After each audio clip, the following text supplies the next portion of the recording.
Good afternoon, good evening, good morning, wherever you are in the world. Welcome to part one of our doubleheader today here on Randomania 2 for the Lali-Ho League for Free Enterprise. I am N. Joining me today in the booth is Mechalink, and on the restream Smapety, and on tracking Dishmu.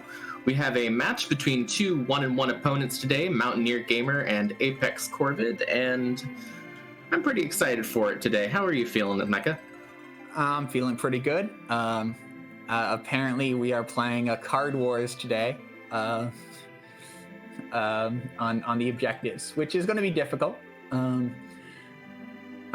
Kane start, but we got to find his boyfriend and defeat the Dark Elf in their dragon form, along with the standard objectives that everybody has to do in this tournament: completing Cave Magnus, forging the Excalibur, and getting rid of the Pinktail. For those five, send you to Zeromus, assuming you have an actual way to get there. Yeah, and I have to think, you see, obviously the guaranteed Cecil in this flag set is a huge bonus no matter what, but you got to be feeling good at this point before you even start thinking, okay, at least the boss hunt I've got is not one that's usually going to pose much of a problem if I have to fight it. That's very true. Dark Elf in their dragon form is not usually a tough fight unless you run into them very early at a high magic spot. Otherwise, they just tend not to scale well. Their triple elemental attack is not as high base as you would fear. And they are weak to status effects in their dragon form. So a lot of ways to make that boss simple once you've gotten past the very earliest of the early game. And it looks like our runners are starting now, so we're going to see who their second character is to accompany that Kane, as well as their opening item. And it looks like they're starting Kane and Rosa with an Octomam in this castle. And a power shirt. Yeah, this is an incredibly powerful start, right? It's not as powerful as it could be, but you've got power shirt. We always start with a strength ring and a dwarf axe, right? Like we have the wizard gear to put on Rosa to make her defensible.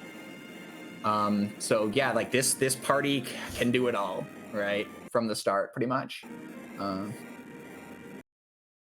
Yeah, you gotta be sort of breathing a sigh of relief that, in this flag set, I've seen so many just weird Porum Tele starts that have a hard time getting going that you're like, okay, I've got an easy run to start with this time.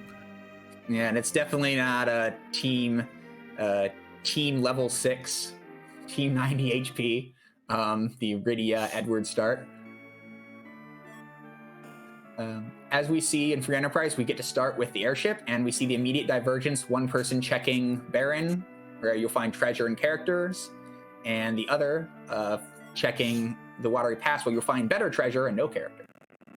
And that Baron in spot having the Vanelli Yang, but more importantly, having that evil wall in a very low HP location has got to be another great bonus for him. Yeah, Evil Wall can definitely put the hurt on, even though it only hits a single target at a time. It has an enrage timer, so to speak, and you do not want to hit its enrage phase most of the time. You're also seeing a crystal armor in one of those pots in Baron, so there's your money taken care of early as well. So this is looking pretty generous so far. Yeah, Cecil's the only one that quit that crystal armor. You could plan for the future and want to keep it, but a lot of people sell it because it turns off Berserk, and Berserk is very powerful status. They continue to diverge, with Apex going for the back of Watery Pass, and Mountaineer deciding to loot out of Damsion. I'll be interested in seeing where our runners go from here, because I've noticed there's kind of two schools of thoughts about when you check the boss locations in both Watery Pass and Mist Cave. I've noticed a lot of runners sort of going to them later recently, so I'll be interested in seeing if one of them wants to check early on, get that knowledge of, okay, I know where Dark Elf is if I find him early, or if they want to just skip over that for now and come back later. Yeah, like I mentioned, a Dark Elf in an early spot can be a bit of a pain. It's possible they want a little more power before they get there. Mountaineer didn't really find much in Damsion.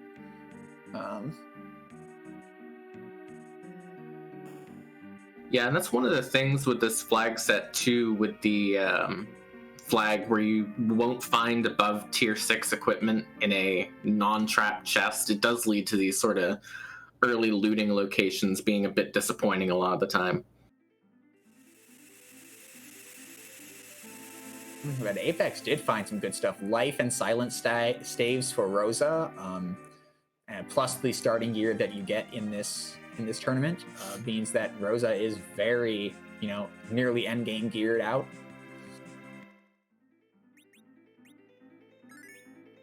We are going to see Mountaineer going up there, and we do find apexcorvid finding that Dark Elf in the Watery Pass. Yep. And we see part of the triple attack missing Rosa, not really doing too much damage. But this is a fast spot because Octomam starts out fast.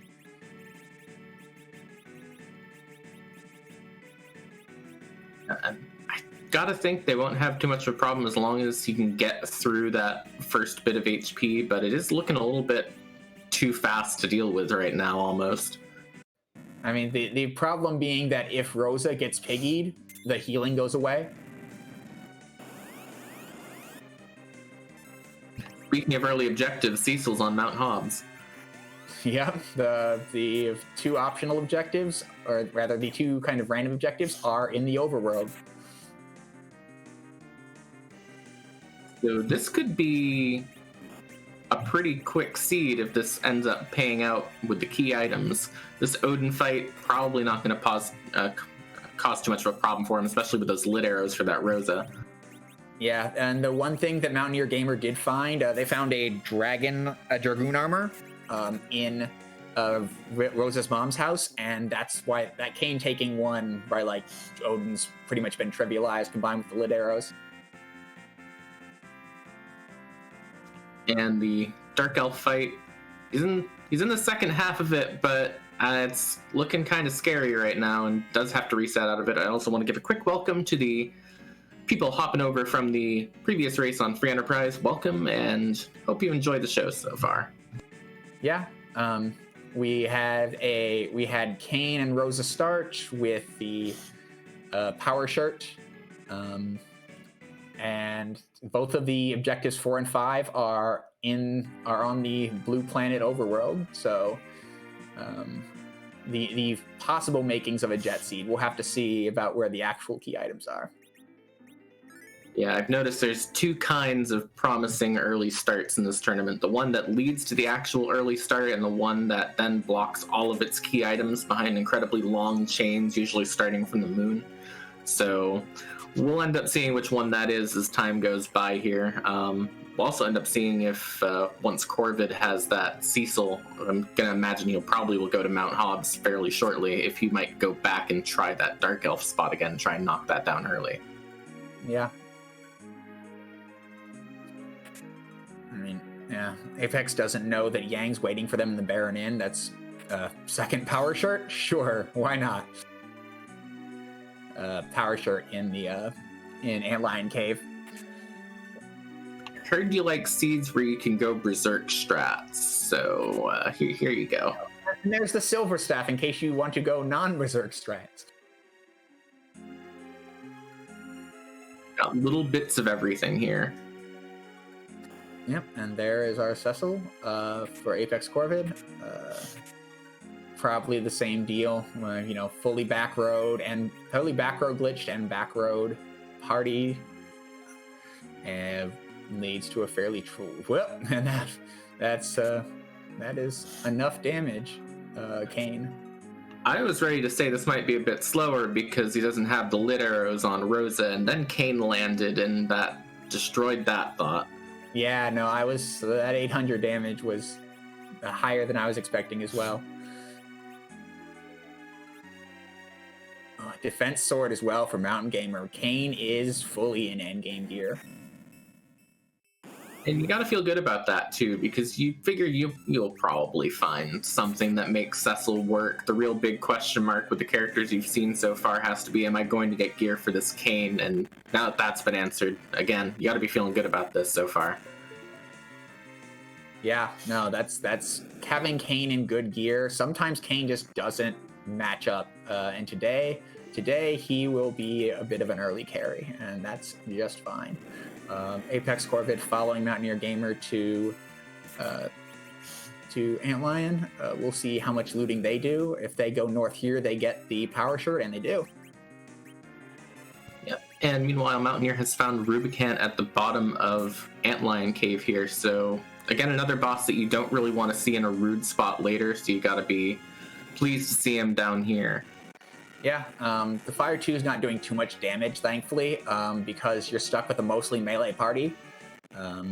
But the flip side of that being that this party's like it's not slow to trigger. It's not fast to trigger those Fire 2s.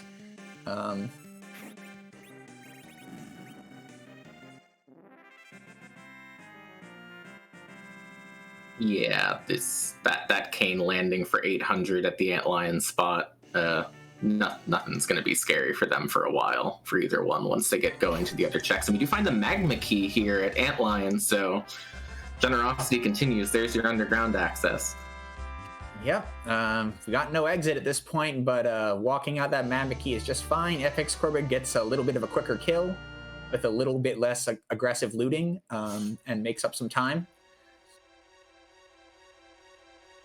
Right now, the only knowledge MountaineerGamer has that apexcorvid doesn't is the Baron spot, where apexcorvid is the one that tried out Dark Elf and didn't get there. So they do both have useful pieces of information. I'd say apexcorvid's is a little more useful than the other. Yeah, I definitely agree. Knowing where one of your objectives is, especially when you have this already pretty stacked party, is going to be a lot more valuable than thinking, oh, well, I could have a Yang at any point in time. Which, Yang's no slouch if you get the levels for him, but that's putting a lot of investment in. And MountaineerGamer doing there is a single item in every Chocobo forest, every small one, and decided to get an Earth Hammer there, restoring their MP after a little heal. Yeah, and it looks like Corbin's going to go underground and check the freebies instead. So a bit of divergence here. The question of, do you power up that Cecil and then go underground, or do you go underground and then power up the Cecil afterwards? Yeah, I mean, they've both done a reasonable amount of looting, so they should both have a reasonable amount of money. That's one of the things where going underground early can hurt if you don't have the money to buy anything underground, because there are 3 gated item shops as well as the normal weapon and armor shops. But they've both done a reasonable amount of looting, so going underground will probably allow them to get some resources, as well as the couple of free item checks. Yeah, there's also an element to me of whatever you find underground is going to be nice to know it's there, but it's not necessarily going to change anything in the overworld, because you're probably still just going to, hit fight a couple times, and most things are going to fall over right now. Yeah, I mean, Rosa could definitely use a better bow. Crossbows do not have great situation. Rosa gets to max out their accuracy with aim, but still. Ugh. Well, a Golbez at the first spot of Mount Ordeals is a interesting situation here, but at least you're finding it with 3 characters, so you're only sitting through one Devour off of that dragon. Yeah, Golbez will always reduce you to 2 characters of the characters that are visible and on screen via the Shadow Dragon. apexcorvid finding Cure 3s and Cure 2s in the Tomer shop. The first spot on Ordeals isn't usually a powerhouse, so this is more annoying than difficult for MountaineerGamer. They just, by protecting Kane from the elemental damage, all right, yeah, they're set. They just didn't want to get Kane get devoured because their best DPS is on Kane. Yeah, honestly, I have to think that Cecil is the best target there, because, I mean, you just leave him on the ground. His experience doesn't matter until you get him upgraded to Paladin anyways, because you're just going to overwrite it and knock him back down to 1, so. No, Cecil's definitely the best target. And apexcorvid finishing the Tomer loot and not checking the Job Dwarf. Maximum disrespect. Now that's a cheeky play right there. I'm disappointed. Very, very disappointed. Did buy the carrot, but no Job Dwarf. It's kind of like 50-50 there. It's like, at what cost has that carrot come? Yeah. And so, yeah, then apexcorvid going down to one of the free key items and looting heavily here. There is a trap chest here. And MountaineerGamer not getting that Golbez on the first try.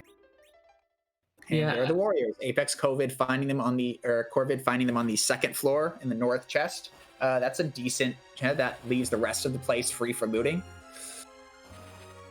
Yeah, and I gotta think that wipe on Mountaineer's side, you know, he can get around that. Just drop a Star Veil on some people and you'll be fine instead of trying to power through it. I think that was just a little bit of a miscalculation on how much damage the Golbez does. This is still gonna end up being free for him once he gets those up.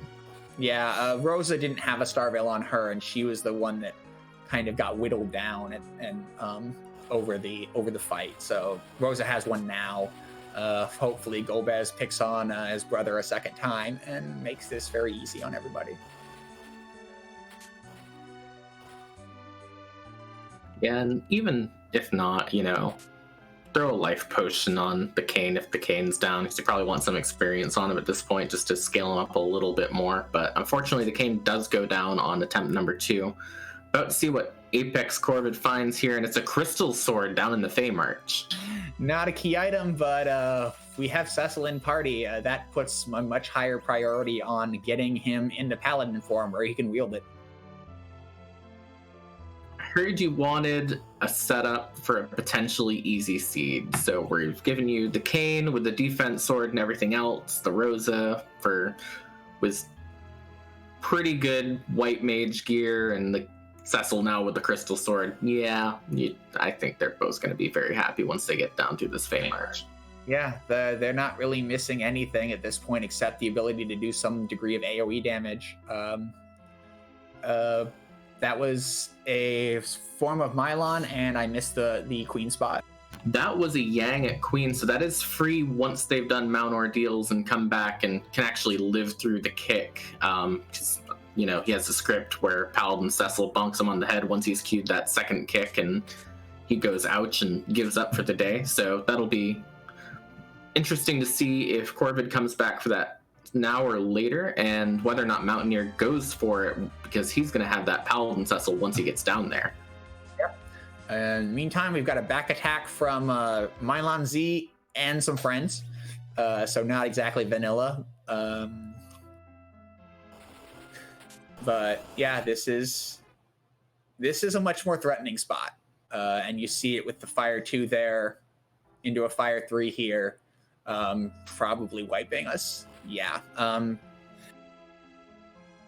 that is a spot you don't really want. Generally, you do not want the Elements fight to turn into a Ruby, and oof, did not save after the Golbez. That hurts.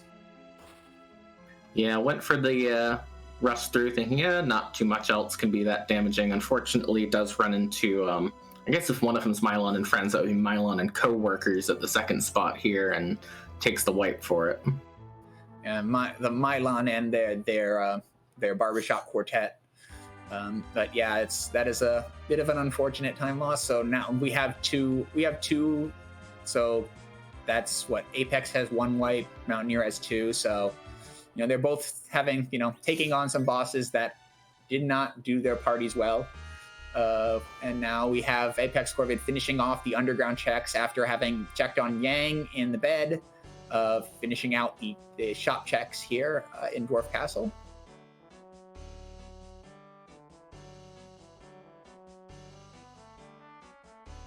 Well, that's elixirs, but well, it looks like you might actually go for this fighter. At very least, check to see what it is. It does appear to be either Kaipo guards or Baron guards, so that's good to know. I don't believe we've seen hourglasses, so we want some more levels to size them or mute them if they're the Baron guards. So yeah, that's definitely a fight that becomes free once you've put a few more levels on your party. Yeah, and as our tracker Dishmu was pointing out, there were also coffins and Fey March, so if they managed to just be a bit fast and live through a couple hits, they could just knock them down with that as well. That's true. If there were coffins, I saw that and forgot about it. You're right. So yeah, if you can take a hit, you can throw a coffin. apexcorvid going to turn in that Sheila 1 check as well as clear Fabul. This is a nice 2-for-1 that Mountaineer Gamer is also setting themselves up to do, right, by not having done Fabul yet and having the Magma Key. So we'll expect Mountaineer Gamer to get at least as efficient a check as that. Well, another free fight, but this is not the place you want to see that. No, this will be fine. The party can take it, and obviously they're not going to do enough melee damage to get through endgame Kayn, but yeah, you would love to see this later. Dark Imps they happen to be normal overworld enemies in the underground. They've been scaled to be bosses, but they still don't have the boss bit in this flag set, and that means that they are vulnerable to everything. I'm interested in seeing if Mountaineer alters his strategy on this Elements fight. Nope, looks like he's just going to try and power through it again. I wonder if he has something up his sleeve to deal with this Rubicant part, because if he takes another bad fire, this is going to be a bad time. Yeah, so Kayn took very little damage there. It's possible that they have put on some sort of Dragoon gear to guarantee that Kayn survives the elements. apexcorvid getting Tower Key, making another efficient 2-for-1 in the underworld. And that's it for elements. Mountaineer Gamer getting through with a jump. Yeah, we're also about to see what Sheila 1 is, and that is the Twin Hearts. That's another objective. So we're already up to 3 objectives on apexcorvid's side that he knows where he can go and finish. So, yeah. Yeah, no, apexcorvid definitely has the good knowledge, the seed, and it is paying off. Yeah, I mean, like I said, like Mountaineer Gamer is going to get as efficient a Fabul check when they get there, and now they'll have their Cecil online in a second, and then their Crystal Sword once they go down and do the underground, right? So I mean, Mountaineer Gamer is not really all that far behind because apexcorvid still has to go through ordeals, and we won't really know kind of how even up they are until then. Well, a hook at the top of Mount Ordeals is also half of objective number 3 and another free character if they choose to go for it. So another good prize here, and the prospects of a jet seed here are rising by the moment. It's true, and Bahamut has decided to be the reflection of the party today. Yeah, and, you know, another good easy boss at this point, probably a nice breath of fresh air after that wipe on elements. Yeah, a wyvern here would have been kind of rude, for example. I mean, a fine spot to see him, but just another place, just a place to become like, hey, surprise. And yeah, Apex did pick up an Aegis in the loot of the Cave to Feymarch, and so Kayn has somehow improved his gear situation further. It's just, the seed is interesting to me so far because it's like, okay, well, this is nice. And then the seed's like, no, I'll do even better for you the next corner you'll go around here. So I'm waiting for the other shoe to drop here. I'm waiting to see, okay, what's the catch for how generous this has been so far? Because there's always something that crops up later. Right. No, I mean, it's not always, but often, and we still have Demist is out. One of the objectives could be behind that. Right, like that's always a possibility. Objectives hiding on the moon. Right, like there's still plenty of ways that the seed could decide to make them take the full 2 hours. Right. You know, classic Demist and Giant gating something is always a possibility as long as we haven't seen her. Yep, already has that Star Veil on Kayn since the paralysis did not land for obvious reasons there. Yeah, Aegis Shield being one of the things that protects against it. Mountaineer looks like they are checking the open bosses, and this one, if it's not Vanilla Demist, won't pay, but we know the Waterfall will. Wrong D here.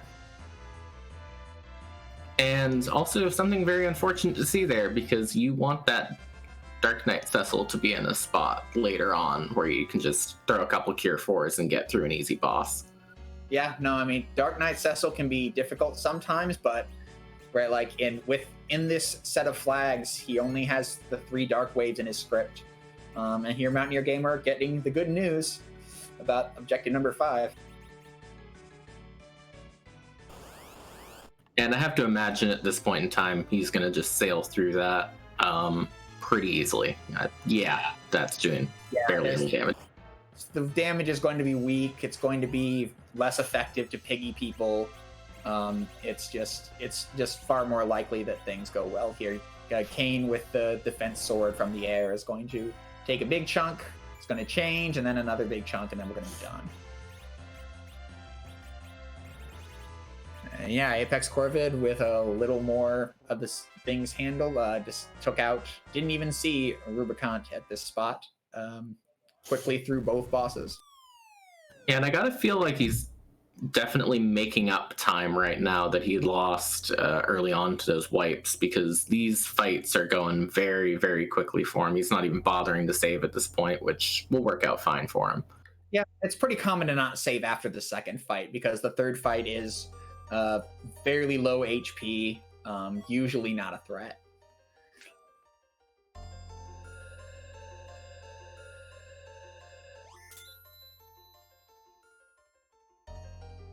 And yes, Apex knows about Dark Elf, but tried to take them at level 10 and just didn't quite get there quick enough. So Apex knows about it, just needs to go back. And given that Apex has a crystal sword, I expect strongly they go back right after strapping on that crystal sword and will put Dark Elf in the dirt. Yeah, I wouldn't be surprised if it was basically just one hit and done at that point in time.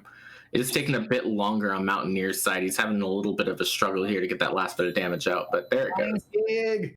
Flying pig! For those of you who feel like you've seen a lot of difficult things and we're going to see a relatively easy seed before pigs fly, there you go. There you go, indeed. And that is the second objective for MountaineerGamer. The Twin Harp came from the Sheila 1 check. MountaineerGamer hasn't done Fabul yet, so they do have the double check burning a hole in their pocket. They do know that Yang is here.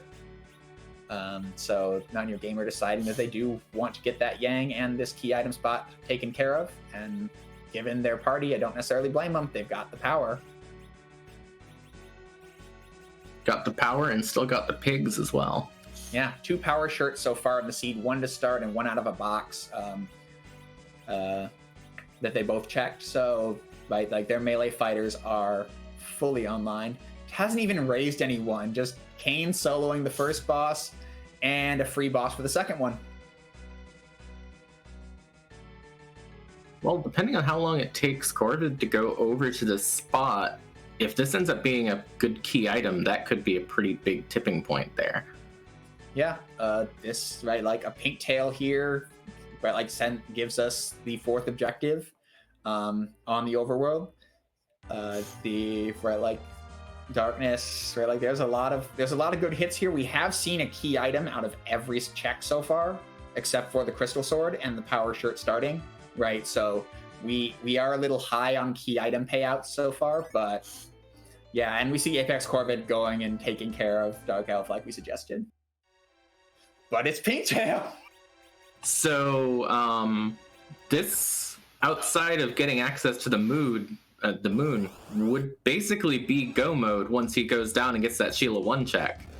This is a blue planet go mode. That doesn't mean that the moon's haunted, but the chances you're going to care about the moon are really low at this point. You just need to get Zeromus.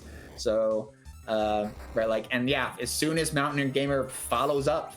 And so this is interesting just because apexcorvid has a tower key burning a hole in their pocket. That's a 2-for-1 check, right?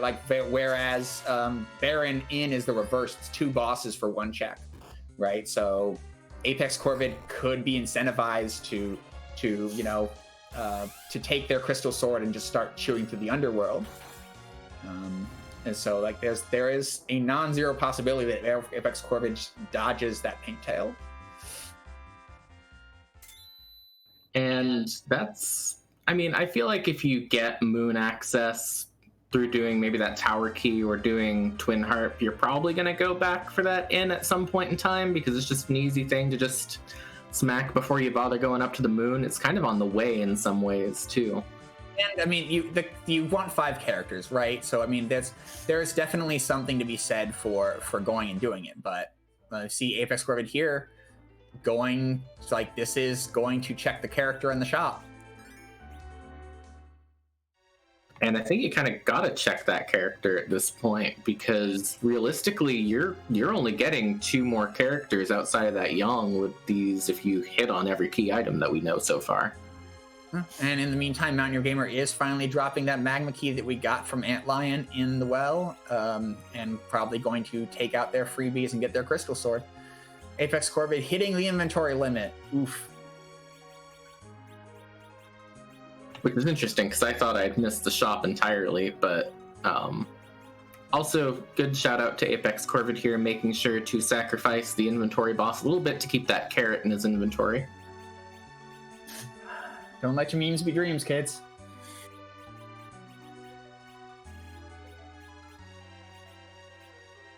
Now, the question on my mind is, Mountaineer has been in a pretty strong spot. We do see the Bacchus's and Hourglass 2s over in this Eblin Cave, but where Mountaineer is in the seed, does he do Dwarf Castle? Because we know at this point that's a mistake. Yeah. I mean, they have the power in theory to do it, and they will absolutely have the power once they get this crystal sword, right? So do they try and go for the efficiency of Dwarf Castle while they're here, or do they just do all their freebies? And Mountaineer's still looting. We know it'll get them an Aegis shield after the fight, or on the bottom floor if they keep with it. While apexcorvid is skipping looting on the way in. This is a pretty common thing. Skipping looting on the way in and then looting on the way out. If you keep the character. Yeah, I'm going to be interested in seeing what this character is. It is a second Rosa. Second Rosa with a moon boss that we don't need to care about at the Rubicon spot. Second Rosa is like a fine fill out to the party. 3 bruisers, 1 possible bruiser if you get the right item drops, and a healer, or just 2 healers. Well, depending on what they get for moon access, they might not have access to the sirens, wouldn't have access to a door grind either at that point, because neither of them has found that Luca key. You gotta feel like, where are you investing your money right now? Because I did notice there are cat claws available in the Eblin shop if they wanted to invest in getting that Yang a little bit more built up. Yeah, I mean, we did find some cat claws in chests as well. I saw 2 in apexcorvid's inventory when they were emptying out already. So apexcorvid is fully set up to go pick up that Yang, and that might send them back to Baron. Yeah, I think it just does end up being, at this point, for Apex's side, how long does it take for him to go back to Baron? And on Mountaineer's side, it's, does he do Dwarf Castles, or the next big, time sinks here? And interestingly for Mountaineer, they did not check the bosses here, which makes me think that it's likely they will just go and turn in the freebie check, because one of the good reasons to they just wanted to finish looting before they went and checked the bosses. Yep. And that could be another concern too. If you see that karate spot down here, do you take that with your Paladin Cecil, thinking it's possibly free if you can live through a couple hits there? Tiara, black belt. The chest was just an elixir, but an elixir is still an elixir. If our team's gear situation is excellent. Rosa's the one lagging behind in gear at the moment, really. We haven't seen any good bows that I remember. We might have decent arrows, but I don't think we've seen any bow that plays. Yeah, I gotta think that the optimal situation here right now for runners is you go back, you pick up that Yang, and maybe dump one of the Roses for whoever's on the moon, especially if you get a character that's already, kind of kitted out and good to go. Like a Fu on the moon would be huge. Oh yeah, Fu on the moon would be fantastic. But yeah, and Cecil gets to wear the crystal armor. It doesn't happen all the time.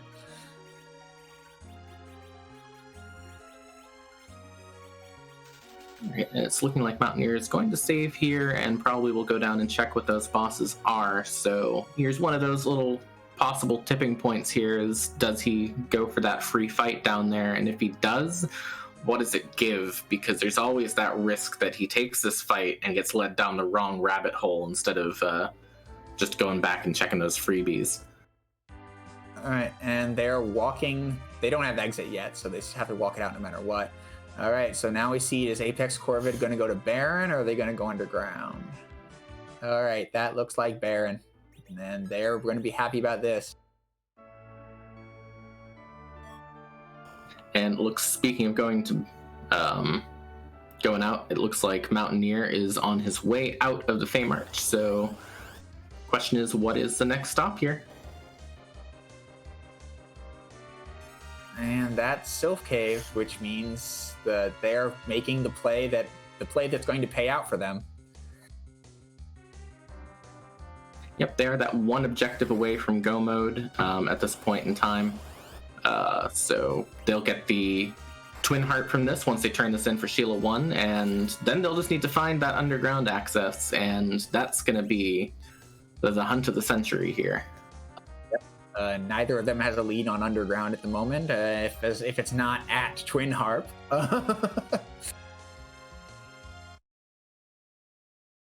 If it is at Twin Harp, then what do we do? Because you're at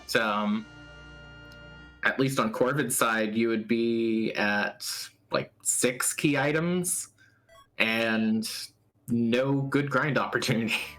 Say hello to Corvid's mouse cursor briefly, and Mountaineer going straight away to check out Sheila and receive the good news, or the bad news, that this is a jet seed. At least in terms of getting a crystal.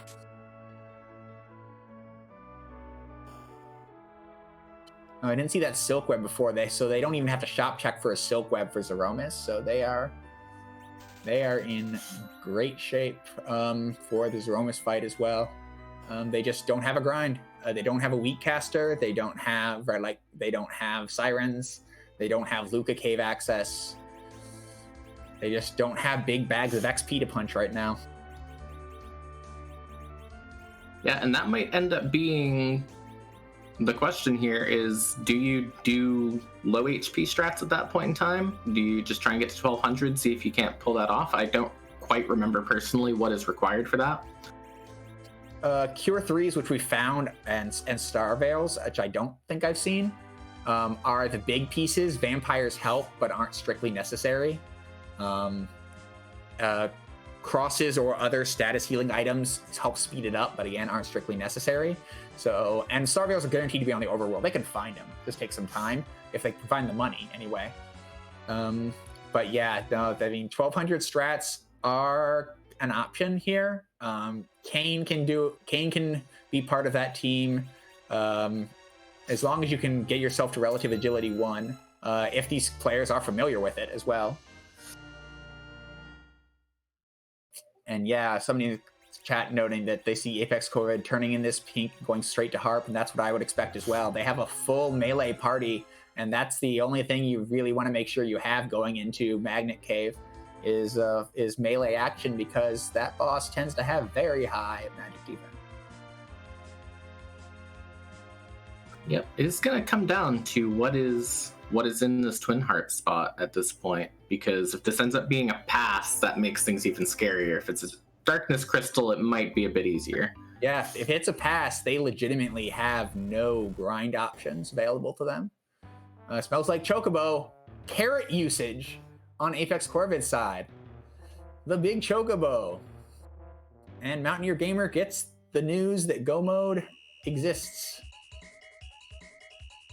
That is the play of the day here, no matter what happens. You know, I think if we wanted to, we could call it right now. Obviously, whoever summons the big Chocobo should be the winner, but we'll still play this out and see how this goes.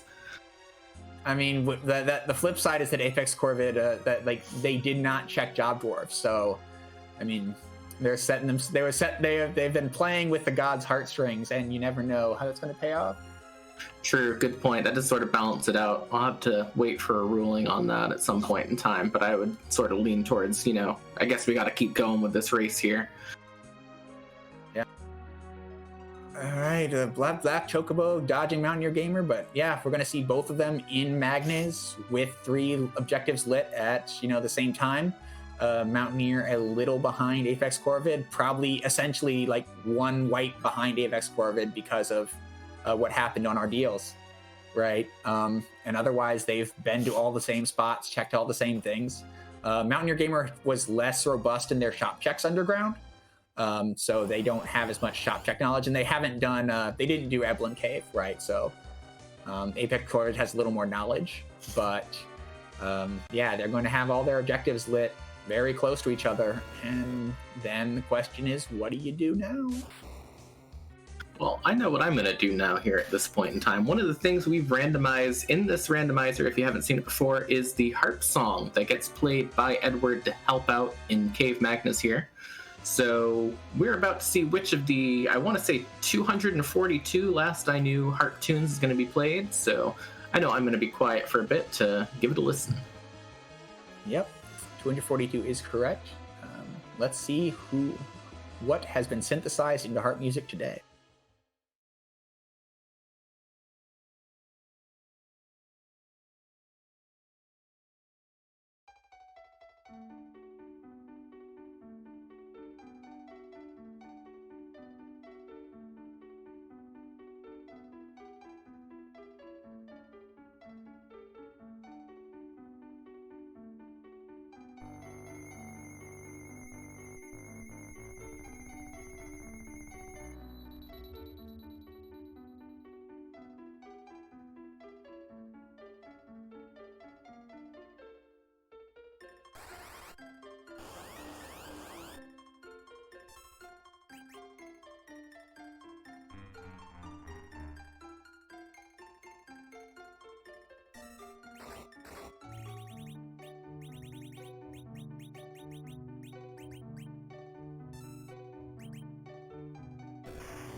apexcorvid with a pretty clean plague fight, kamikazes Kane out and then raising him back up to keep the count lock going. It's a pan. Oh, that's 2 more chances for our Z access, and that you gotta be at this point in time sort of having your pulse pounding a little bit, like, okay, at any point in time this seed's gonna go like a real roller coaster. And then you see the pan, you're like, oh, now I have to do walking before I actually get this tension resolved. Yeah, and we don't have exit, so don't have exit or warp on either party. So yeah, Cecil must not be high enough level. We're walking that pan out, and yeah, that means now apexcorvid again, right? Like we have a couple of 2-for-1s underground. Did they just do the pan one, or do they do the tower one as well? Right, like these are the decisions that are going to make the difference, and they're both very good numbers plays. But what do you do? I don't know. Oh, they're very good numbers plays. I don't know what to do. Like MountaineerGamer is also online. Or like my guess is that you do pan first, the first half of pan, and yeah, MountaineerGamer getting their pan as well. And that should be crystal for them. Ding. So, I mean, at this point in time, you got to almost be wanting to do tower for the experience. Yeah, tower for the experience, not a bad idea. Siren, the grind off of sirens, off of alerts, not for the sirens, but for the enemies. You've seen D Machine grind in the Giant, but have you seen Flame Dog grind in the Tower Battle? Flame Dog, Chimera, Huge Naga, it's all terrible. A retro grind that's available, the retro grinds that are available to them if they decide to try and grind without sirens, and if they get a pass, for example, right? Like the two real retro grinds are Arachnes, right? Like their Summoner Arachne, right? Like is the real Summoner style grind, or taking on treasure boxes and such in Sylph Cave. Right, like those are the two largest sources of XP that are going to be available to them at this point if they get a pass, for example. Yeah, and they got to be hoping for a Darkness Crystal with sirens at the Moon Shop. Yep, that's definitely the hope, because they have the tools to make that grind work. And apexcorvid, are they just leaving a save, or are they going for it? They're going for it. They're going for the 2-for-1 in the tower. I mean, he did just find a legend sword, so if he wants to get objective number 2 done, to get them all done, all he needs to do is find the adamant now. Yep, Mountaineer pursuing the pan as well, as you would expect.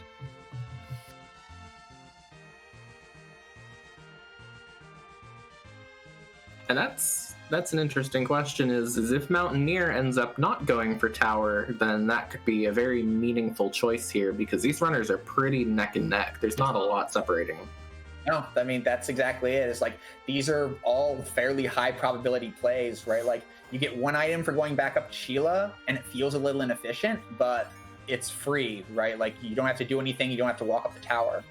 Right, whereas this, right, like it's going to take some more time, but apexcorvid's going to get 2 checks out of it. Those are both very good numbers plays, right? Like Dwarf Castle would be like the terrible kind of like 2 bosses for 1 situation that you would not expect anyone to do, right? Like Dwarf Castle would be an aggressive gamble, comparatively. So this play doesn't surprise me. Dwarf Castle would surprise me. Well, the question on my mind with Dwarf Castle is, I mean, you, at least on Corvid's side, I believe he was the one who went in and checked it, you know that first fight is a free one. So might that make, in some cases, sense there? And the question is this a water hag or is this a gauntlet at the top of the tower? Yeah, that was a quick one. This is water hag. Is this one of the only cases in which you might have actually been hoping it was the gauntlet instead? If this is not a bad spot to get a bunch of experience fights. Some of these are alerts though, so the experience is actually pretty low unless you trigger their summon. So this is not the best XP spot for a gauntlet. Although it's probably one of the best spots on the blue planet. But yeah, I don't think you would. I think you want to get through this quickly. You want to move on to the pan check in case that wasn't the thing, right? Like, Sandra, we have not checked the Kaipo shop or the Kaipo bed. I think this is definitely one of the situations where you go to, Darkness Crystal at top of tower. Oof, apexcorvid has the way out, has the way to the moon, has go mode, and possibly has sirens, but might not. Yeah, at very least, Jet Seed 100% confirmed at this point.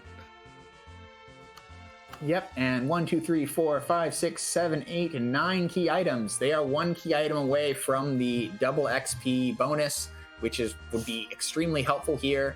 The question of do they do tower is a good one, and they are going to do it in the hopes of a key item. MountaineerGamer also going for the 2-for-1 here. Smart play. Yeah, and I think you really do have to chase that key item. It's demissed too, so 2 more chances at it. Yep, bonus. This is what you want to see here if you're hoping for like 10 key items, speed, because that's what was going to be 1 key item check has turned into 2. I feel like if you were trying to design a seed to be as quick as possible on this flag set, this is basically what you would hard program into it. Not quite, but it's close. It's really close. Like you would have made pan pay out more, than it did, right? Like you would have put pink tail on Pan, for example, right? Like, but it's pretty close, right? This is definitely in kind of the high range of what we were thinking about once, what one key item start, right? Like full chain, right? Like what would it be, right? Like, and we were like, yeah, you just take all the 2-for-1s, right? Like, and they're through all the 2-for-1s, right? Like all of the 2-for-1 key item checks, right? Like we've got Pan and we've done Tower, and right, like, so we've checked a lot of the key item spots and they had key items. What is even on the moon? It's got to be like the moon apparel shop today, just stacked with like white shirts, power shirts, and like that with how this has gone so far. Yeah, and treasure boxes for it too. All right, and Mountaineer Gamer. All right, so they did Tower Key on the way up, and are going to finish it off at the top with an easy boss.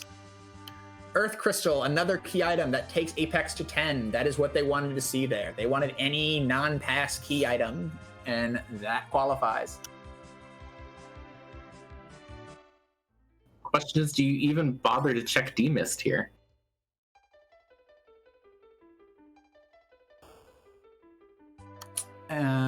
All right, it looks like Apex wants more gear. Those roses are a little under-geared. I can't blame them for that part. But that means that we are going to get to play one of our favorite mini games in Final Fantasy IV Free Enterprise coverage. Raise that treasury!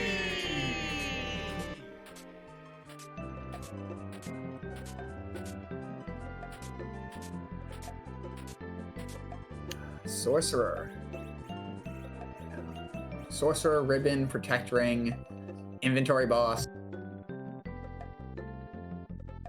It's looking okay, not great. I mean, for a max 6 treasury, it's pretty okay.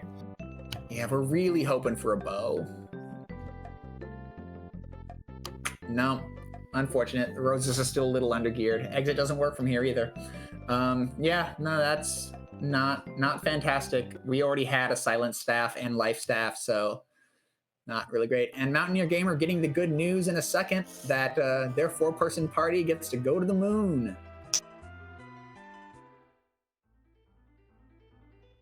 The question in Mountaineer's case, I think, is do you go turn in that sand ruby? Do you bother going, for both of them, do you bother going and checking that demist at all, which I have to assume that neither one will at this point. I mean, unless it's a pass, it's not really worthwhile. Yeah, I mean, that is the only thing that matters at this point is it a pass? Or is it an adamant and turns on the Kogel shop? apexcorvid, wasting no more time.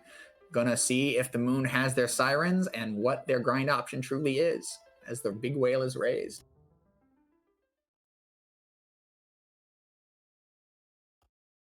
But also going to be a matter of do you take the character on the moon too? Because at this point in time, I gotta feel that you kind of don't want double Rosa, especially when you still don't really have levels yet. So taking any other characters not really gonna have a downside there right now. Yeah, I mean, there are definitely characters that you would love to see replace Rosa here. Yeah, so I wouldn't be surprised to see them check characters. And I mean, Mountaineer Gamer doesn't even have the second Rosa, right? Like, so they are even more incentivized to pick up one of the 2 characters that are coming. So yeah, Mountaineer Gamer is gonna finish shop checking. Gonna find out there are no sirens on these shops in the Blue Planet. We'll see if they check Ablana as well for that. Tier 3s, but not sirens.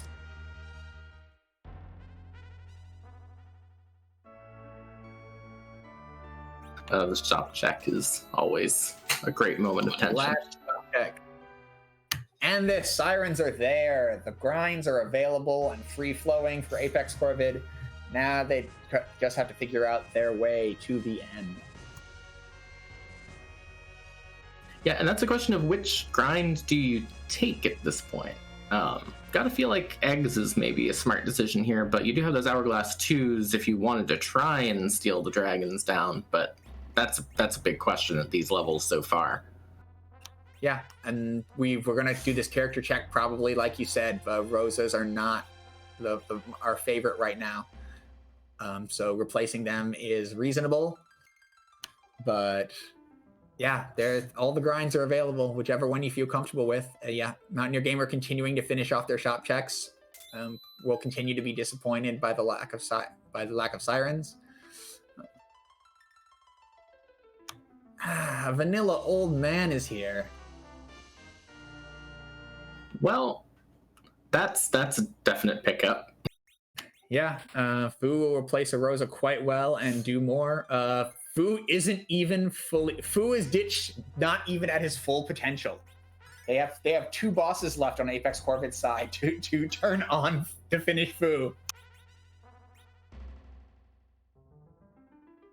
Well, that's interesting. I'm not 100% sure what the plan is there, but I'm guessing just assuming that he's fine with what he has right now, is just going to go down, do his grind using that second Rose as an anchor.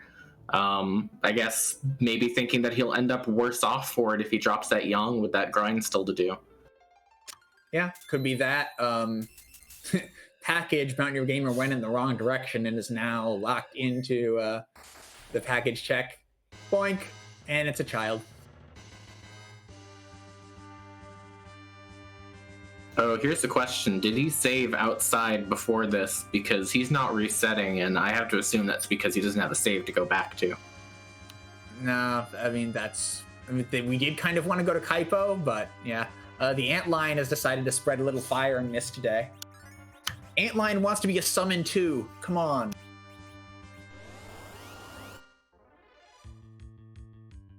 Well, Apex now running down the moon does pretty much confirm that he's going to be going for one of these grinds. It looks like he's going for the Warlocks. Yep, the Warlocks are often, you can do them with less resources. You don't need hourglasses, you just need mute bells. The good experience. You can, life glitch 2 of the 3 of them. Often can double life glitch 1 of them if you set yourself up appropriately, and get quite a bit of experience. And it's a little sooner in the underground if you're going down, right? No, dragons are on floor 3. You can do dragons on the floor before this, but this is a pretty easy grind. They have something in the 5,000 HP range, I think.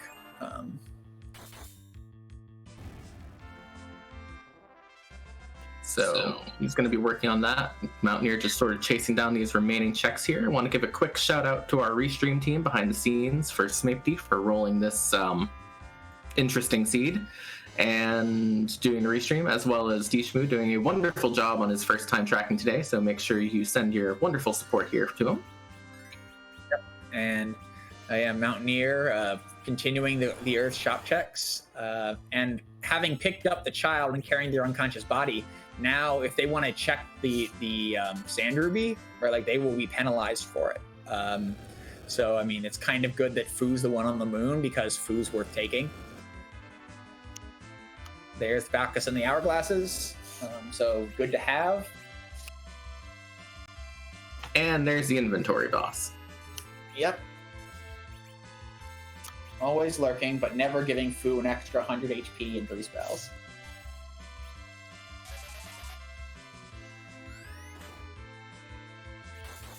I think there's also the question of how far do you take this grind on either side. So for Corvid's side, do you take this grind all the way to white on your Rosa, or do you just eventually say, hey, good enough, I'm not gonna go for this any further?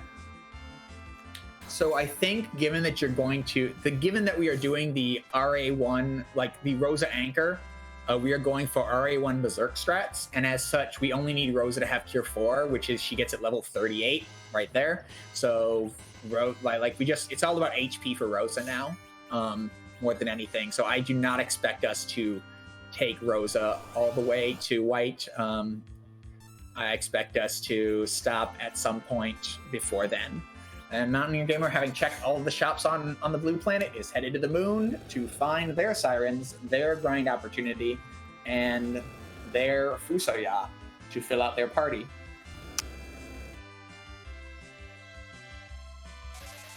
Yeah, the only unfortunate thing that he's going to find with this is that Fu is not powered up. But I suppose even if he wanted to, he could possibly knock the Fu down and try and use it as an anchor. He doesn't really have an anchoring situation like Corvid has.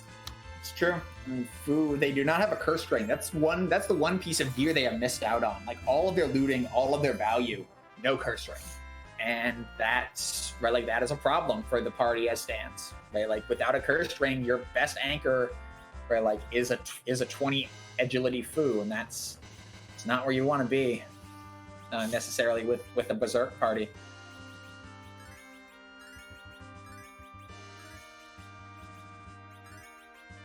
Well, he's up to about almost 2k on Rosa. If he's going for just HP, I think he's probably going to feel like he's set here.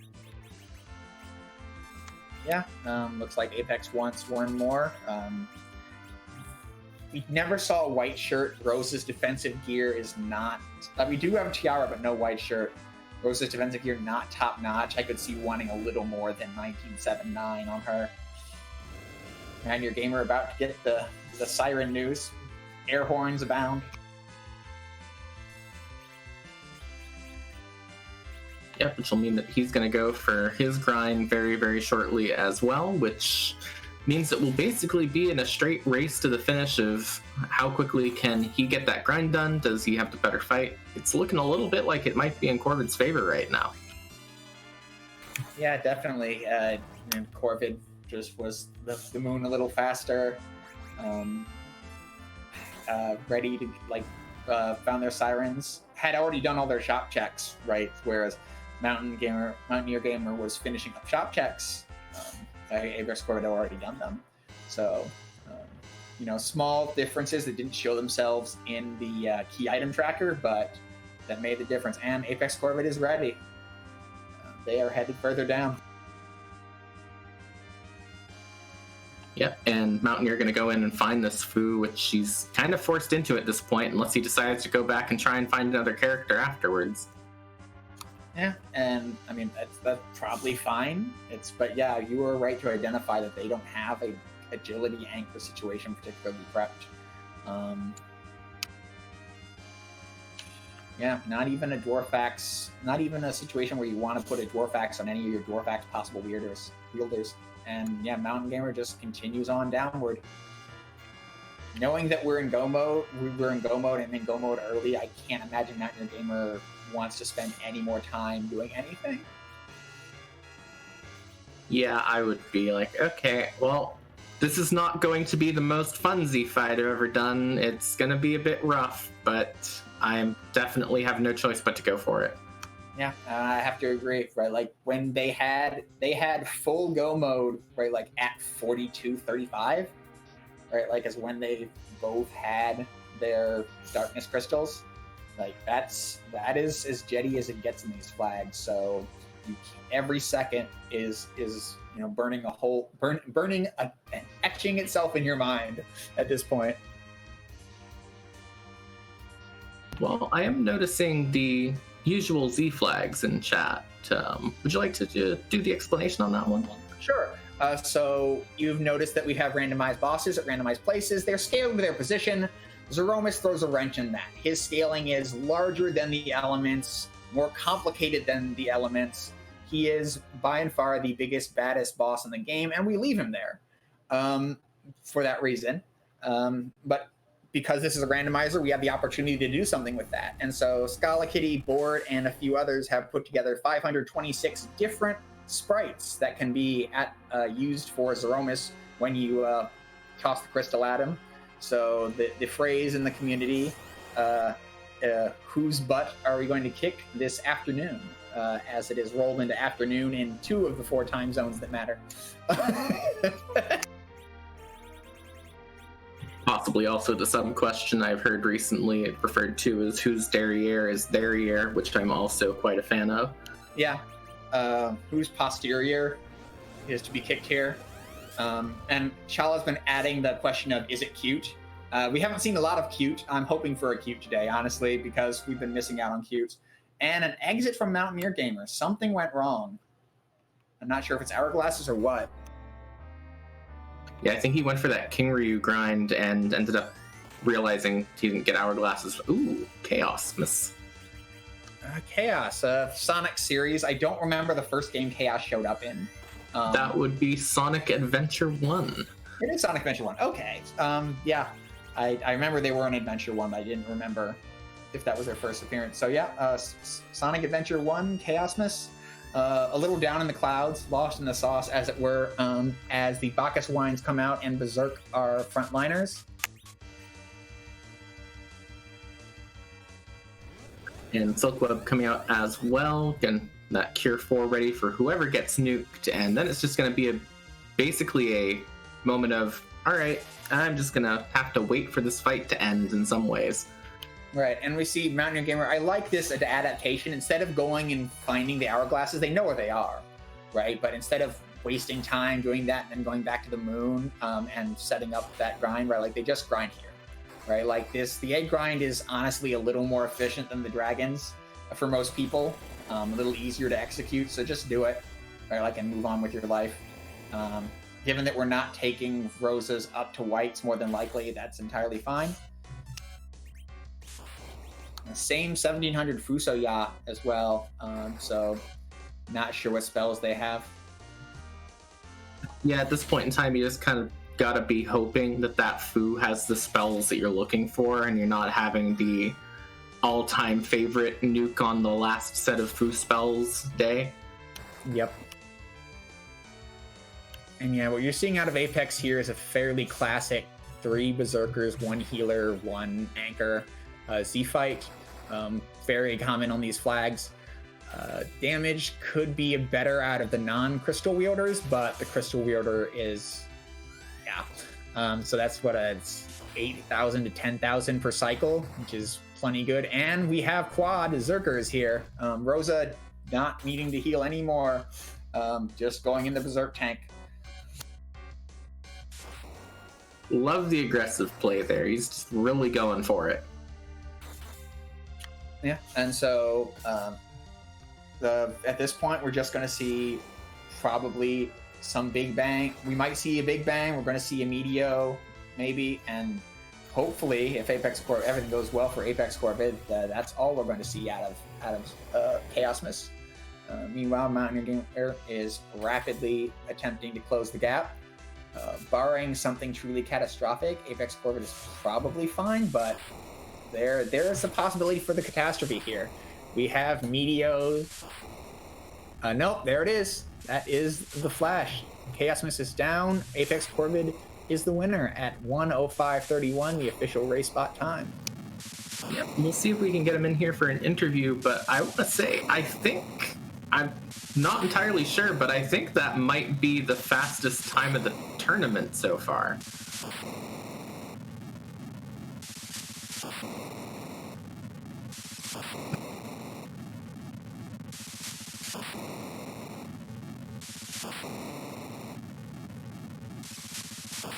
Are getting confirmation. Are you sure that is the second fastest time so far this tournament? So very, very good play. Just a minute behind the fastest. Really, really good all around, because that had to have been a lot of pressure with how quickly the seed opened up.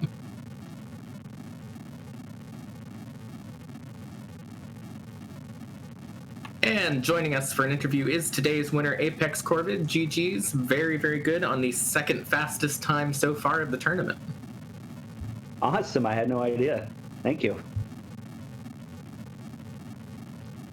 Yep, that was the purest of jet seeds possible. It just sort of threw everything at you at the start. How did you feel about that? How did that change how you approached the seed? It definitely felt like drinking from the fire hose, but it just drove home your overworld and underground routing, just keeping it tight, keeping it clean, and not blinking. Yeah, no, I mean, and you did great with your anchor setup, taking that second Rosa, keeping her in the pocket as an anchor in case your moon character wasn't appropriate for it, and they really weren't. So yeah, no, that's, good play on making that Zormus fight relative agility 1 for your Berserkers. And yeah, I mean, just this seed was just incredibly jetty. The only sweat was whether there would be sirens on the moon. Yeah, I had a backup plan in my pocket if there weren't, but it would have taken a bit longer to get through, that's for sure. Yeah, we were talking about all the possibilities of like, imagine that it wasn't darkness, imagine it was the pass, right? Oh, that would have been a fun one, wouldn't it? Yep. That's actually an interesting question. What would you have done if you'd have gotten the pass instead of that darkness crystal, didn't have access to those sirens for that level grind? Well, I'm not 100% on my low HP strats. I mean, I did have a Crystal Sword Cecil, but anything below level 42 be a little low priority on me to be going after Z that early. So I probably would have just continued the routing, which would have just gobbled up the time, but it would have been the play that gets me through quicker. Interesting. Fair. Yeah, just keep looking for that darkness. It has to be there, right? You were running out of spots to check after all. Yeah, I think it was there in Feymarch, and Feymarch has a habit of just always getting me when I'm playing these. And Dwarf Castle. But yeah, you would. Most of the checks were exhausted, especially once we saw Demist. Demist had the package, which I guess you might have saw in the spoiler log. So that's a very self-contained mist. I hope if you do that, you go in from the right side. Otherwise, you're stuck with some cutscenes. It's very true. Yeah, MountaineerGamer is carrying around a small child at the moment, and it is very likely that they will be taking that small child to Zeromus. Interesting. They entered from the left side. Got it. Yep. Another question I had, you saw the Fusoya on the moon at that vanilla spot. What led to your decision to not take him at that point? Well, I could have taken him instead of that Rosa, but I already had Rosa set up. It would have been menuing to get all the equipment off of him and onto her. The other Rosa, the anchor one, that was just no-go. That's too much agility that Fu comes with. Yang had the 2 cat claws. Kane had a power shirt. So triple Zerk there just eats up all sorts of time. So Zeromus is barely acting. That's one of the few cases where I wouldn't take a Fu. Yeah, I was mentioning that the lack of a cursed ring really kind of sealed Fu's fate there. Right, like there's just no, like, if there was a cursed ring there, like, maybe you can take Fu and have him, but without a cursed ring, as you say, the agility situation just becomes trash really fast. Yeah, even sneaking into the double digits with that Rosa at 10, I was a little nervous. I probably took 1 siren more than I needed to. And to be honest, I could have gotten by with probably 2 less, but with 10 agility coming on that Rosa, I had felt best just to pop those. Took a minute for 2 fights, and I went in just way over leveled. Yeah, I was definitely expecting you to stop at 1979 HP wise on Rosa. So yeah, 1 more, but I mean, the levels, the XP's not bad. It's just 1 more fight. Yeah, and with that Zerk Cecil, they were going down. They were getting mowed down like nothing. Yep. Free Crystal Sword, early Cecil, early Dark Elf. I guess you learned a lesson about early Dark Elf, that's for sure. Oh, certainly. At that waterfall, that was something else, wasn't it? Yeah, the incredibly high Octomam speed, just a very weak triple array, but then followed up by weak and Piggy. Just, yep, you even Cure 1's no longer available to you. Yep. He was really moving fast there, just cutting us down. But I saw the fight. I figured I could go back later when I could one-shot it and not waste any more time there. Yeah, I mean, that is often the case. I very rarely take that fight if I check it early, honestly, because it's usually just, you're not quite there. Even with some of the best starting parties, you're usually not quite there. Yeah, other than that moment, I felt pretty good about the whole run. But having that to start off, it's definitely a bump in the road. So I just had to calm down and settle into the routing and not get it too into my head there. Mm-hmm. No, I mean, I think that's very good. And yeah, you didn't really have too much trouble with the rest of the seed beyond that initial wipe. So yeah, no, it's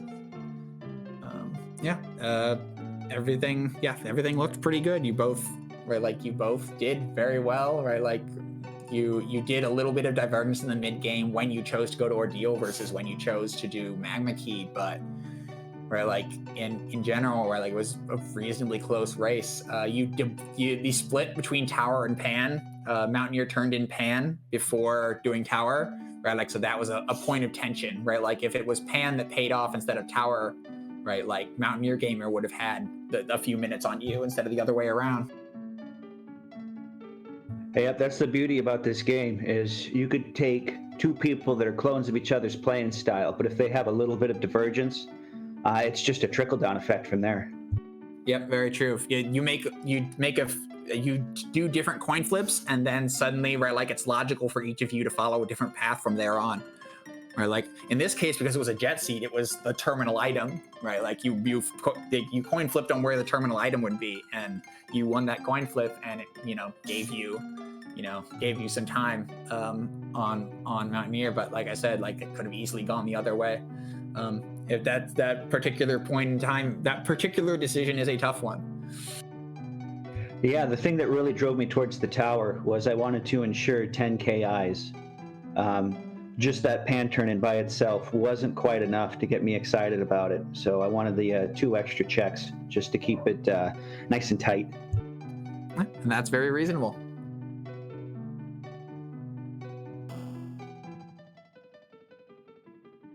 All right. Well, thank you for joining us for the interview, Corvid. Again, GG's on the win, going up to 2-1 on the tournament so far, and very well run with that very fast time.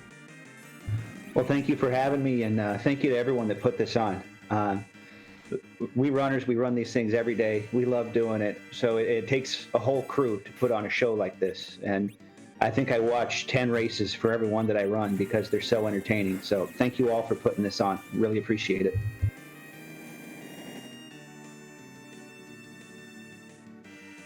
All right, and as we are now seeing, Mountaineer is in his own Z fight at this point in time. Taking that first big bang, taking out the Yang and Fusoya, though, that's not a good start.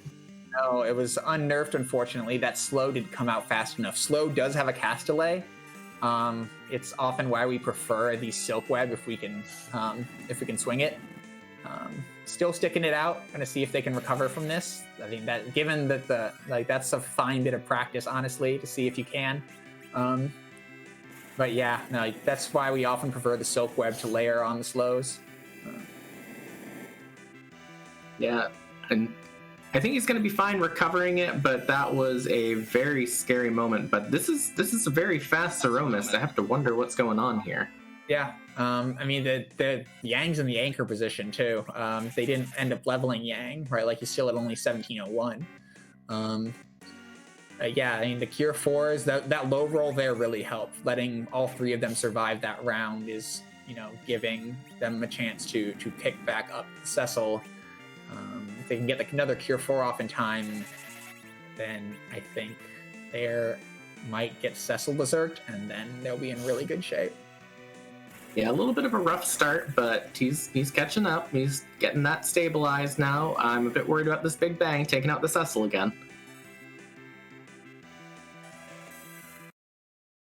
Oof, high roll. Everybody but Kane goes down. That's probably it. Yeah, in general, when you're using slow, you really have to jam that slow as fast as possible if you're not using it as Silk Web. We do have a Silk Web in the inventory, though. Maybe they missed it. Maybe it was a swap problem.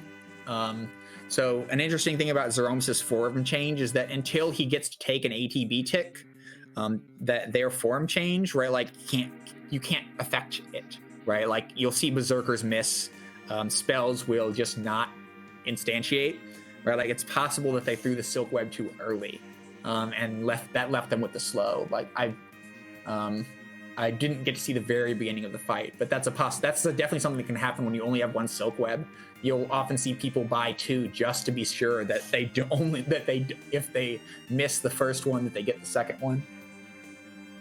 Yeah, I mean, I think partly too, we saw he change his battle speed there. I think he might have been on BS1 for that as well, which lowers the chance of you getting that stuff off that you need in time as well. It's very true. BS1 is so fast that even the task misses ATB ticks, right? Like even with a tool-assisted speedrun cannot stop from dropping actions under Battle Speed 1. So if you're going to play Battle Speed 1, right, like you have to be prepared for being outacted by the enemies sometimes. Battle Speed 2 takes that away generally. Battle Speed 3 is often where people want to fight Zeromus and feel comfortable about it. But yeah, Battle Speed 1 is definitely... Battle Speed 1 is great for the speed run when you know what every enemy is going to do at all times. In the randomizer, it has been falling more and more away from as people find their niches in Battle Speeds 2 and 3. Yeah, and I know personally that I've become a big fan of what I would say is accidental Battle Speed 1 strats, which is what I end up doing because I always forget to set it down. But, you know, if you're not going to just sort of stumble through the fight and you want to actually go, you probably should turn it down a little bit. Yeah, definitely. So yeah, let's see. All right, yeah, I've got Bacchus into Crystal.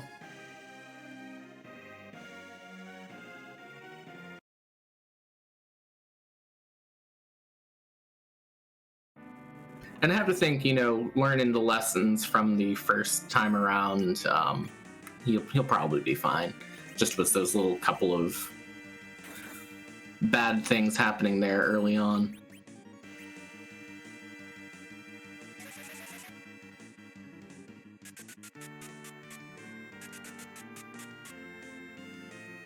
Nope, still bouncing the slows, not using the star veils.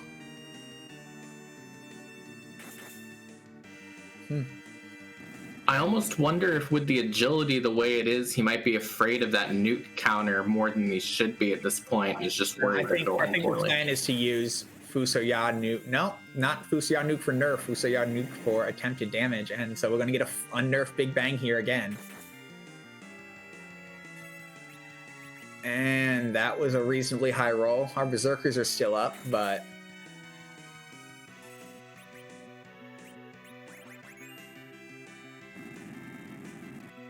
As long as he can keep that Rosa and Cecil alive, I think he can kill this. It might take a long time, but he will just chip that away with the Crystal Sword no matter what. It's a question of, you know, how much is he going to keep trying to keep this Fusoya up?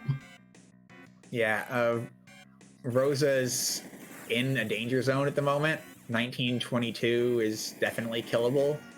I think if they survive this one, that he's in good shape. And they do. All right. Oh, and the cure for clutching out Fusoya. That was very, very close.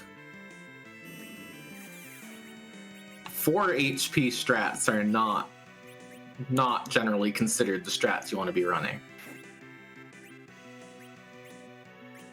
It does look now like he's giving up on trying to get that nuke off with Fusoya. Looks like he's just going to use Fu to sort of support Rosa a little bit, and I think it's probably the right decision here. Yeah, I agree. Just get those Berserks online. You really want a Berserk, especially with the agility situation as is. For reasons, Berserks essentially jam up the queue a little in terms of enemy actions, and that means that you are given the time to take your actions. Sometimes when playing this game, you'll see an enemy just kind of roll over you with their actions, much like that early Dark Elf did for apexcorvid, just taking action after action before you get a chance to do anything. Like it is often the case that a Berserker can give you some space to take an action. And we often refer to that as queue jamming or jamming up the queue. We are going to see Fu actually does get a nuke off with Rosa casting the wall on him for it. Does do a nice 5k, not quite as high as you would normally see a Fu here, but given the situation, about as good as you can hope for. Yeah. So just to be clear, this Fusoya does as much damage as a Crystal Sword swing with a nuke at this point.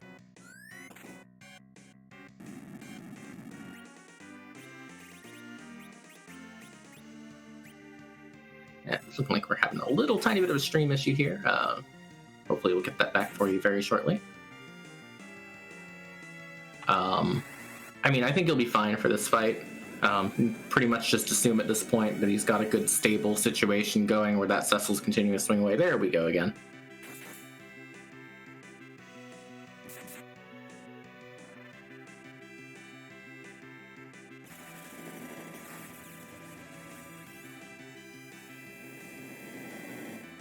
And here comes another big bang. Is that going to knock out the Foo, or is the Foo going to live? And yep, still good here. Another set of low rolls, and the Foo surviving is important because of that white bounce.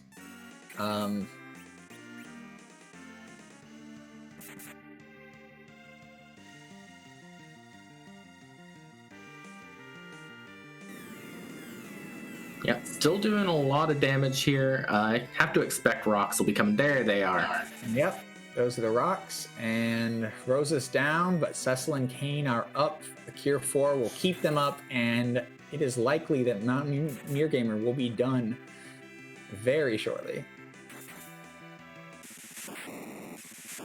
Really just waiting for those last couple of swings. I expect Cecil going one more time. We'll do it. Yep. Yep, Rox is 12,000 HP left, so 1, 2, 3, and that is that. MountaineerGamer finishing with an hour 23:49, still on the low end of times for this flag set. Right, despite finishing second and not in the Dia time range, still a fast finish, and GG's to them. Thank you very much. Yep, GG's. First things first, what did you think when you saw basically the entire, progress of the seed drop right at the beginning for free? Oh yeah, as soon as Cecil showed up at Hobbs, it was like, oh, it's one of those.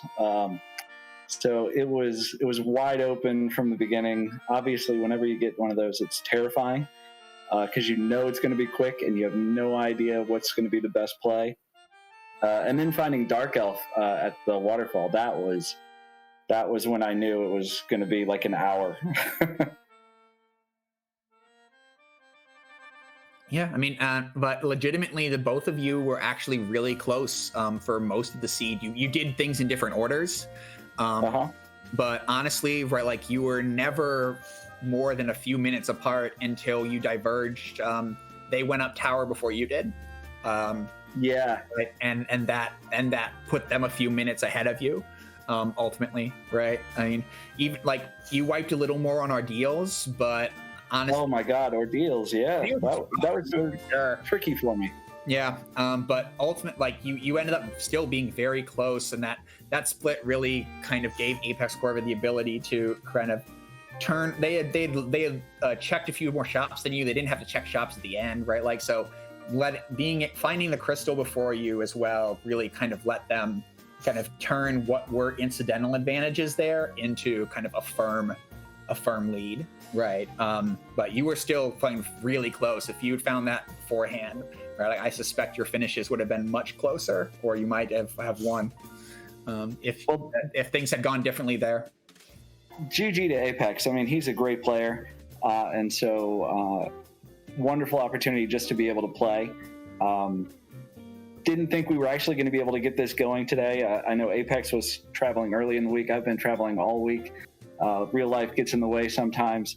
But it was just a blessing to be able to get it scheduled and get all of us on here at the same time and to play this wonderful game that so many people have put in so many efforts to make and put out there for us. I love it, and I'm just so thankful just for the opportunity, and had a great time as always. So thank you all. Well, glad to hear it. One of the nicest things about jet seeds is that watching them back is almost always direct apples to apples comparisons because you're both doing the same things. Right, like on a really long seed, right, like it's less of that, but in a jet seed, you're going to see yourselves in nearly the same positions at nearly the same time. So I think a watch back is really going to be something to see for you, and I'm glad you're enjoying it. I'm glad you're enjoying yourself. At 1-2, not dead yet. Just have to beat a bunch of people to get there. That's right. Just got to get lucky a few times and go on a run, hopefully. Yeah, it's always a possibility. That's right. Well, thank you all. Thank you very much. All right, GG's, and thank you for joining us for that interview. And I think that's going to be about wrapping us up for today. That was quite the fast seed. Yeah, that's as fast as we could hope for. It is 2 on the East Coast, which is exactly the time that the gate was supposed to drop on our next race. So we will be handing you over to another entire team with another pair of racers. And it's going to be right here on Randomania 2. So you don't even need to go anywhere.